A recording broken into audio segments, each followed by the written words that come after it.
కోట్ల చుట్టూ పోతే వానికి ఒక కోర్టు ఖర్చులు పెట్టుకున్న పాపాన పోలేదు. ఈ రోజు మేము పాస్పోర్ట్ కూడా తీసుకోనికే నోచుకోలేని దౌర్భాగ్యమైన పరిస్థితులు ఉన్నాం. సిగ్గు ఉండాలి ఇంతనన్నా మీకు మాట్లాడడానికి. ఇంతనన్నా మీరు 10 ఏళ్ళ అధికారంలో ఉండి ఉద్యమకారులకు అన్యాయం చేసినటువంటి పార్టీ వీళ్ళు, 10 ఏళ్ళ అధికారంలో ఉండి పార్టీ వీళ్ళు వీళ్ళు మాట్లాడతారు. వీళ్ళు చెప్తారు ఈ రోజు మీ టెక్టిల్లు మాట్లాడతారు. ఈ రోజు పిలిపించిన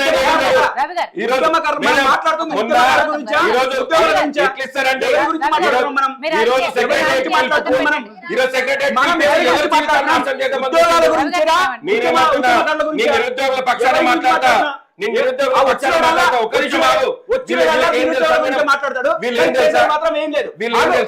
బీఆర్ఎస్ పార్టీ లక్ష్యం ఏం తెలుసా? నిరుద్యోగులకు ఉపాధి రావద్దు, వీళ్ళని అడ్డం పెట్టుకొని వాళ్ళ పాపం గడుపుకోవాలి. వాళ్ళ స్కామ్లన్నింటినీ కూడా బయటపడకుండా వాళ్ళు ఎప్పుడు కాగా వాళ్ళ మీద ఏదైతే అబండాలు వస్తావో అప్పుడు వీళ్ళు ఏదైనా ఒక స్కీమ్ తీసుకొచ్చి ముంగట పెట్టుకోవాలి.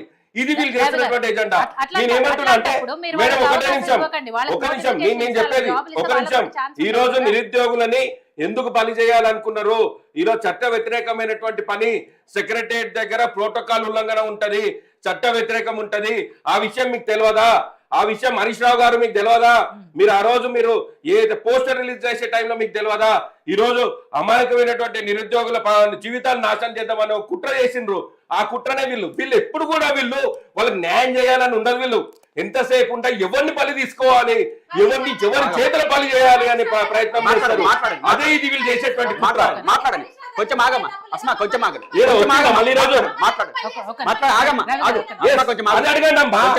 అడగండి వాళ్ళని. మళ్ళీ నిరుద్యోగులు అన్నప్పుడు వాళ్ళందరూ వస్తారు, ఆడొచ్చి కూర్చొని మాట్లాడుకున్నారు. మళ్ళీ ఆడ మీరు మమ్మల్ని కాదు, ప్రభుత్వాన్ని కాదు మీరు అనేది. మీరు అనాల్సింది ప్రభుత్వాన్ని కాదు, మీరు నిర్ణయం తీసుకున్నటువంటి మీ సంఘాలను అనాలి. అయితే మేడం మీరు కరెక్ట్ ఉండండి. ఉద్యమ ఇప్పుడు మనం మనం మాట్లాడుతున్నది ఉద్యమకారుల గురించి కాదు, ఉద్యోగాల గురించి మాట్లాడుతున్నాం. ఆగండి అన్నిట్ల మీద టెక్నికల్ ప్రాబ్లమ్స్ పెట్టిండ్రు, ప్రతి ఉద్యోగాల మీద టెక్నికల్ ప్రాబ్లమ్స్ పెట్టిండ్రు. మేము క్లియర్ చేస్తే 1651 ఉద్యోగాలకు అప్పుడు 26 మెడికల్ కాలేజ్ క్లియరెన్స్ వచ్చింది. ప్రతి దాంట్లో 100 ఉద్యోగాలు ఉన్నాయంటే దాంట్లో ఏదో ఒకటి టెక్నికల్ క్వైరీ వీళ్ళే కంప్లైంట్ ఇస్తారు, వీళ్ళే కేసేస్తారు. ఇది వీళ్ళు చేసేటువంటి నిర్వాహకం. మేము నెంబర్లు కాదు, భద్రత ఇస్తాం, భరోసాని ఇస్తాం. మీకు ఉద్యోగాలు కూసబెట్టించేంత బాధ్యత మా కాంగ్రెస్ ప్రభుత్వం చేసిచ్చే బాధ్యత మాది. మొన్ననే కదా ఫిల్ అయినాయి, రాబోయే రోజుల్లో అన్ని కూడా కంప్లీట్ చేస్తాం, అన్ని నోటిఫికేషన్స్ వస్తాయి. ఎందుకు తొందరపాటు? ఈ తొందరపాటులో మీ జీవితాలను ఎందుకు ఆగం చేసుకుంటారు? ఎవరి మీద నన్ను కేసు అయితే రేపు పొద్దున మన భవిష్యత్ ఏమైతుందని అర్థం చేసుకోవాలి అని చెప్పి నేను చెప్తున్నా. చట్ట వ్యతిరేకంగా చట్టాన్ని చేతిలో తీసుకునేటువంటి ఎలాంటి పనులు చేయొద్దు. గతంలో చేసుకొని నష్టపోయినాం వెంకటేష్ గారు, గతంలో చేసి మనం అంతా నష్టపోయినాం. ఆ నష్టాన్ని మీరు కావద్దు అని మేము కోరుకుంటున్నాం.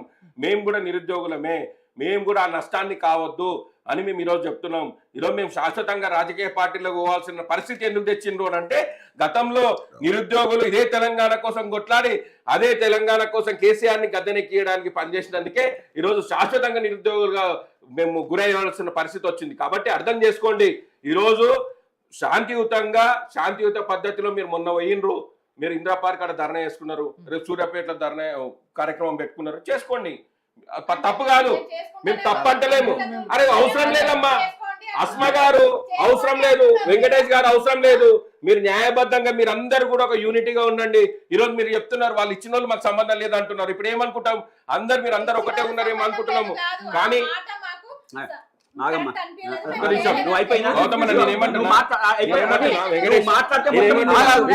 దయచేసి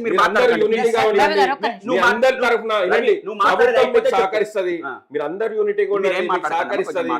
మీకు శాంతియుతంగా మీకు రావాల్సినటువంటి ఉద్యోగాలు మీకు అందుతాయి.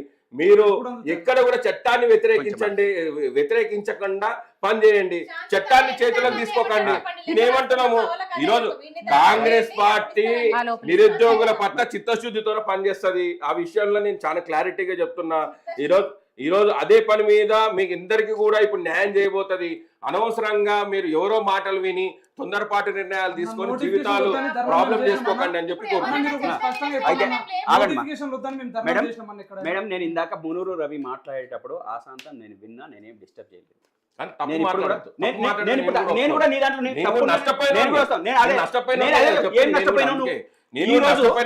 కాంగ్రెస్ పార్టీలో ప్రధాన పోస్ట్ లో ఉన్నావు, ఏం నష్టపోయినావు? ఏం నష్టపోయినావు? నిరుద్యోగ కాదు నువ్వు, ఎక్కడ నిరుద్యోగంగా మారినావు? నువ్వు మొదటి నుంచి రాజకీయం చేస్తున్నావు, రాజకీయం చేస్తూ వచ్చినావు, ఉద్యమంలో పాల్గొన్నావా? ఆ రోజు రాజకీయ కార్యక్రమం నువ్వు విద్యార్థి నాయకుడు, అదే మరి విను, అది రాజకీయం కాదా? అది రాజకీయంలో భాగంగానే నువ్వు ఈ రోజు నువ్వు వచ్చింది కేసీఆర్ గారు ఇది రాజకీయ పార్టీ అన్నప్పుడు అప్పుడు పార్టీలోకి వచ్చినాం కానీ అప్పటి వరకు విద్యార్థి నాయకుడుగానే ఉన్నాం మేము. విద్యార్థి నాయకుడుగా ఉంటే అక్కడ కేసులు జరిగితే కేసులు అయితే ఎవరికైనా ఉద్యోగాలు రావు. నీకా కొత్తగా ఉద్యమం మాట్లాడుతున్నా, నేను ఎవరికైనా ఉద్యమం గురించి మాట్లాడుతున్నా. గతంలో ఉద్యమం ఈరోజు ఉద్యోగం గవర్నమెంట్ ఉద్యోగాలు మాట్లాడుతున్నాం. ఈరోజు కొత్త వెసులుబాటు ఏమైనా చేసిరా? ఉద్యోగాల కోసం వెసులుబాటు ఏమైనా చేసిరా అంటున్నా నేను. అదే విధంగా ఉద్యమకారులకు వెసులుబాటు ఏమైనా చేసిరా? 10 ఏళ్లలో వీళ్ళు ఉద్యమంలో పనిచేసిన ఉపాధి కల్పించారు, కనిపించలేదు. పనికి వాళ్ళ మాటలు మాట్లాడుతున్నారు.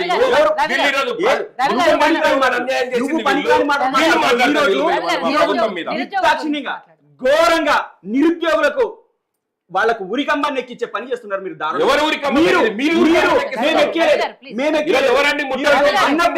అన్నపూర్ణ క్యాంటీన్లు అంటే బట్టలిప్పి కొట్టేది ఇదే దానికి వాళ్ళు కొట్టేది.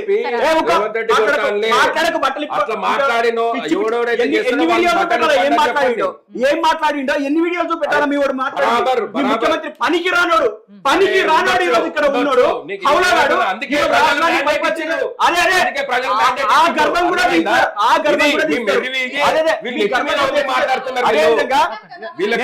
వీళ్ళకు మర్యాద లేదు. వీళ్ళకు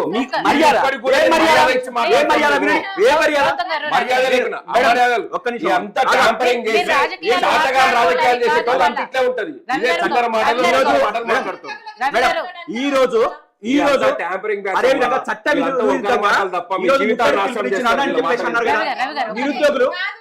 చట్ట విరుద్ధంగా ఈ రోజు నిరుద్యోగులు పిలుపునిచ్చిందని చెప్పేసి మాట్లాడిన మేడం.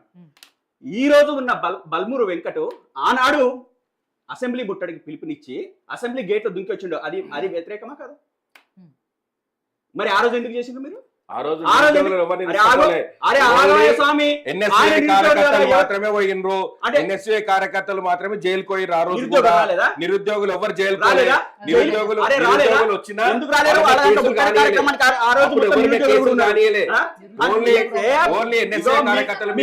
మాటలు కట్టి పెట్టండి, పక్కన పెట్టండి, మాట్లాడకండి. రాజకీయాలు నిరుద్యోగులు మాట్లాడుతున్నారు, రాజకీయాలు మాట్లాడుతున్నారట నిరుద్యోగులు రాజకీయాలు మాట్లాడకపోతే ఏం చేయాలి? ఇప్పుడు ఏం మాట్లాడాలి? మరి మీరు చేయకపోతే మీరు వచ్చిన తర్వాత చేస్తానని చెప్తే వచ్చిన తర్వాత చుక్కలు చూపిస్తారు. మరి చుక్కలు చూపిస్తున్నప్పుడు మా ఉద్యోగాలు మాకు ఇస్తానన్న ఏవి, మాకు 2 లక్షలు ఇస్తానన్నారు కదా సంవత్సరానికి, అవి ఏమైనా అని చెప్పేసి మాట్లాడొద్దా? ఇది రాజకీయమా? అదే విధంగా ఈ రోజు రేవంత్ రెడ్డి ఆ పని చెయ్యట్లేదని చెప్పేసి తిడతారు. మరి కడుపు మండిన అది రాజకీయమా?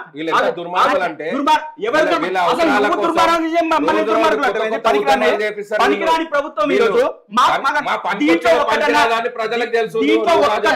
ఒక్క హామీ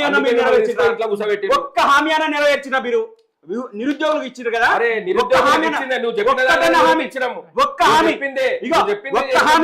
ఇది యువ వికాసం అట. విద్యార్థులకు 5 లక్షల రూపాయల భరోసా కార్డు వీళ్ళే ఇచ్చారు. కాంగ్రెస్ పార్టీ విద్యార్థులకు 5 లక్షల భరోసా కార్డు ఉన్నాయా? భరోసా ఉందా? నిరుద్యోగ భృతి ఉందా? ఇస్తానన్న ఉద్యోగాలు ఉన్నాయా? ఇవేం ఇంకా ఇంకా ఇంకా వీళ్ళు ఇంకా పొద్దుగా నోరు చేసి మాట్లాడతారు. వీళ్ళకి ఎక్కడ సిగ్గు, శరము, మానం, మర్యాద లేని విషయాలు ఏవి లేకుండా మాట్లాడతారు. మళ్ళీ అబద్ధాలు మాట్లాడతారు, పచ్చి అబద్ధాలు మాట్లాడతారు. పచ్చి అబద్ధాలు మాట్లాడతారు. ఎవరికి న్యాయం చేయదలుచుకున్నారు?